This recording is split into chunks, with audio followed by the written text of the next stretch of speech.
CM Revanth రెడ్డిపైన BRS senior నేత జీవన్రెడ్డి తీవ్రస్థాయిలో విరుచుకుపడ్డారు. రాష్ట్రంలో పాలనపైన సీఎంకు పట్టలేదని ఆరోపించారు. సీఎం రేవంత్ రెడ్డి, మంత్రి ఉత్తమ్ కుమార్ రెడ్డి ఇద్దరు చేతులెత్తేశారని, ఇక రాష్ట్రాన్ని దేవుడే కాపాడాలంటూ ఘాటి వ్యాఖ్యలు చేశారు. ప్రాజెక్టులు నిర్మించకపోతే రేవంత్ రెడ్డిని దేవుడు క్షమించరు, దేవుడు క్షమించినా కూడా ప్రజలు మాత్రం క్షమించరని హెచ్చరించారు.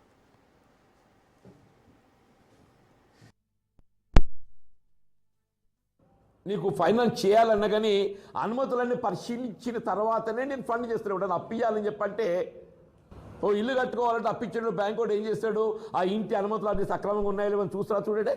మినిమం ఒక ఇల్లు కట్టుకోవాలని దానికి నువ్వు ఒక బ్యాంక్ దగ్గర పోయి నాకు అప్పు కావాలంటే టైటిల్తో పాటు మున్సిపల్ పర్మిషన్ అన్ని పరిగణలోకి తీసుకొని అన్ని క్లియర్గా ఉంటే వాడు ఇల్లు నిర్మాణంకు అప్పిస్తాడు. ఇలా కాళేశ్వరం ప్రాజెక్ట్ నిర్మాణానికి ఏది ఇస్తుందో ఫండింగ్ ఏజెన్సీ, నేషనల్ బ్యాంక్స్, జాతీయ బ్యాంకులు, పవర్ ఫైనాన్స్ కార్పొరేషన్ ఇవన్నీ ఫైనాన్స్ చేసి అప్పించినాయి అని చెప్పంటే అనుమతులన్నీ పరిగణలోకి తీసుకొని చేస్తుంది కదా. మరి అటువంటి వాటిని నువ్వు మళ్ళీ పునఃపరిశీలిస్తావా?